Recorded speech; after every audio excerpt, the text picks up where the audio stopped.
What's up, Planeswalkers? How you doing? How you doing?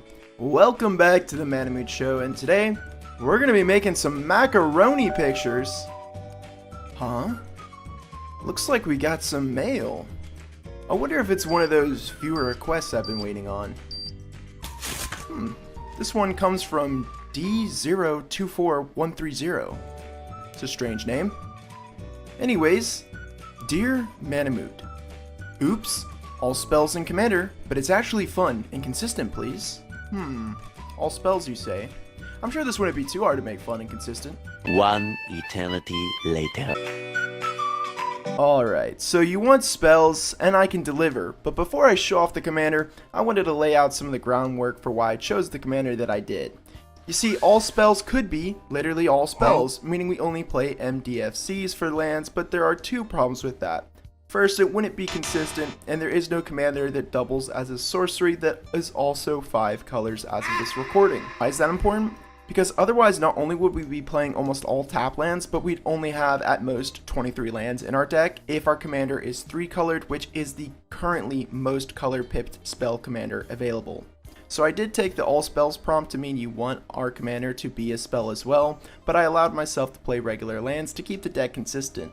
Notice how I haven't mentioned if the deck is fun?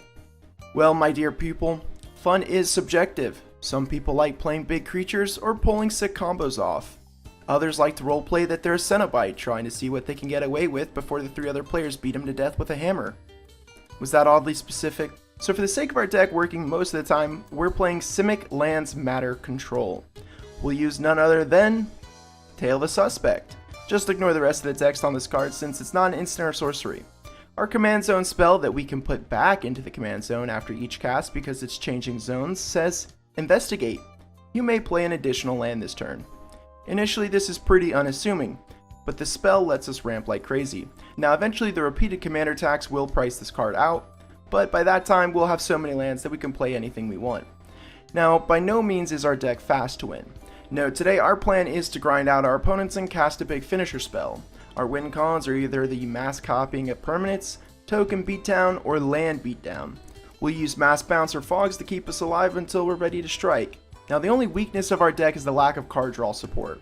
We are playing some card draw, but we're really missing some cheap repeatable card draw that only permanents can give you. As far as the price goes, most of it is in the lands of the deck, otherwise only 7 of our 61 spells are over $10, so it could be worse. Before I get into the cards, if you're new here, I do deck requests like the one you're watching right now. So if you have a commander or deck idea you want to see in a video, leave it in the comments below and subscribe to see when your idea goes live.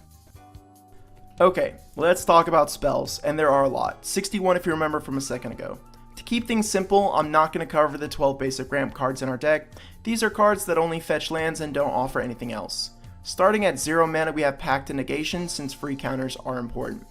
Now this is our only free counter, and that's just because it's so much cheaper than the other cards, and even if people proxy the deck, if you like it, I want you to be able to reasonably be able to build it in paper. Now the reason this card is so important is because we have a few game finishers that need to resolve, and we might have to tap all our lands to get max value out of these cards, leaving us without a counter backup, and that is where this card is clutch. An offer you can't refuse isn't free, but it's fairly easy to leave up after we've tapped out to ramp. Also, we're playing a lot of bounce, so the extra mana really won't hurt us too bad. Crop rotation because we're playing some important lands, and we'll want to tutor them out like Field of the Dead and Glacial Chasm. Mystical Tutor and Personal Tutor are here so that we can find our win cons, and most of them are sorcery speed, so the Personal Tutor will work just as fine as the Mystical. Rapid Hybridization to remove problem creatures, Serum Visions to dig deeper in the deck, and at 1 mana it's hard to beat. 3 Steps Ahead does a little bit of everything. It'll counter, draw, and we can even copy a clue token if we wanted. Awaken the Woods is a pretty sweet ramp card that we can use with our bounce spells to beat players down later. We could do this since our bounce specifies non-land cards and the druids are lands in addition to being creatures. Blessed Respite is a low-cost fog that'll help us grind people out by shuffling important cards back into our deck. Broken Bond can ramp us and destroy problem artifacts or enchantments at the same time, and that's all at 2 mana. Constant Miss because we love repeatable fogs, and in case you're worried, we do have a way to get lands back from the graveyard. Counterspell, it counters spells, and that's good enough for us. Cyclonic Rift, the spell that requires you to eat dirt when played, made its way into our deck because we're going to need all the help we can get. This spell is best used just before your turn, just make sure you're ready for the hammers. Doppelgang is our first real win con. We can copy stuff like our Field of the Dead to make an absurd amount of zombies, or worst case, we can steal whatever our opponents are doing on their side of the board. Don't be too worried about playing this card early since we do have some recursion. Finale of Revelation, because this is one of the best big draw spells. Sadly, it does exile itself, so we won't be able to return it later. Life from the Loam, so that we can return any lands from our graveyard, and barring our opponents exiling our graveyards, we can loop Glacial Chasm to prevent damage being dealt to us. Negate is a non-creature counterspell. Not much else to say about it. Arachnogenesis is a cool fog that we can use to make some attackers of our own, but most of the time they'll be blocking the next turn to buy us even more time. Balaged Recovery for recursion, and our options are pretty limited when it comes to that. Beast Within is our way of dealing with problem permanents semi-permanently. Capsize for those times that we have a bunch of mana and feel like making a player regret their life choices. Notice that this card does bounce permanents, so your opponents better pray that they're not stuck on lands. Frantic Search is just a way to dig deeper into our deck and still leave mana open for another spell or counter. Lock and Load is a cool draw spell that will want to plot almost 100% of the time. It does require us to storm off a little bit, but with the right combination of cheap ramp and other spells, it shouldn't be too hard. Sink into Stupor offers some great utility by letting us interact with the stack or board depending on our need. Solve the Equation is our last spell tutor, but at least for the extra mana, this card will put a spell in our hand.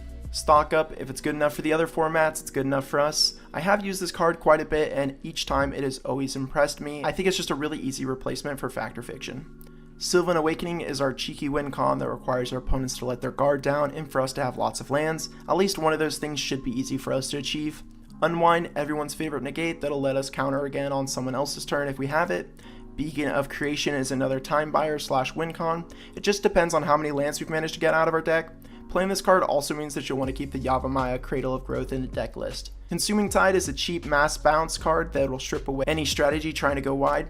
Force of Vigor, because sometimes you need to remove 2 enchantments or artifacts, and this card will let you do that at the cost of a green card in hand, or of course you could just play it full mana. Devastation Tide, because who doesn't love a miracle, especially one that will make everyone at the table eye roll. Evacuation will only hit creatures, but that's good enough for us since we'll want our opponent's creatures gone when we play Sylvan Awakening so we can beat them down. Just be careful about the order in which you play the cards, since Evacuation can hit land creatures. Jaheira's Respite is an expensive fog that'll ramp us.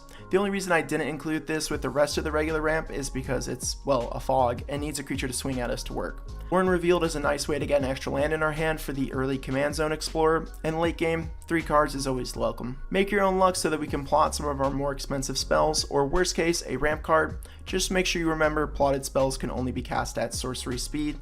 Mystic Confluence lets us bounce, counter, or draw in any combination we want 3 times, making it a pretty useful card for our control plan. Urban Evolution is an expensive draw spell, but for the hassle, we do get another land drop. Foot of Tears is the perfect word to describe my dating life, but here it is a mass bounce card that costs 6 mana.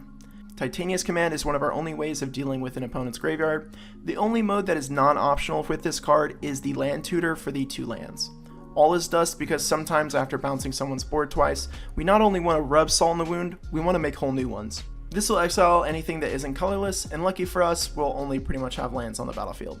Blatant Thievery is just a fun card to play. Your opponents won't think so, but they're not the ones with shiny new toys.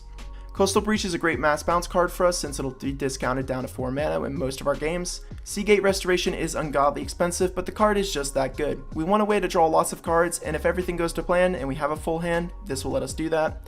Beacon of Tomorrows, because if we ever get to the point where we're looping our deck, we want to make sure that we can win. This card and Beacon of Creation should ensure that we can beat the board down with infinite tokens and turns. Clone Legion is my Timmy inclusion, and sometimes people forget how brutal this card can be when used on a player that's gone unchecked for a few turns.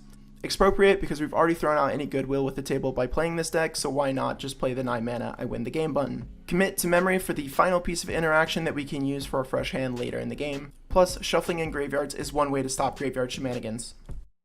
For the metabase, follow your wallet, except when it comes to 3 lands. Field of the Dead for the token army, Glacial Chasm for no damage loop, and Yavimaya Cradle of Growth for our Beacon of Creation. Also, it's worth noting that bounce lands are great for the MDFCs we're playing, and they're always inexpensive, so consider picking them up. That's going to do it for today's deck request. Let me know how I did or how wrong I was in the comments below. While you're down there, leave a like and subscribe so I can sleep at night. A warm hug to all my members. You guys are awesome, and I'll see y'all in the next video. Peace.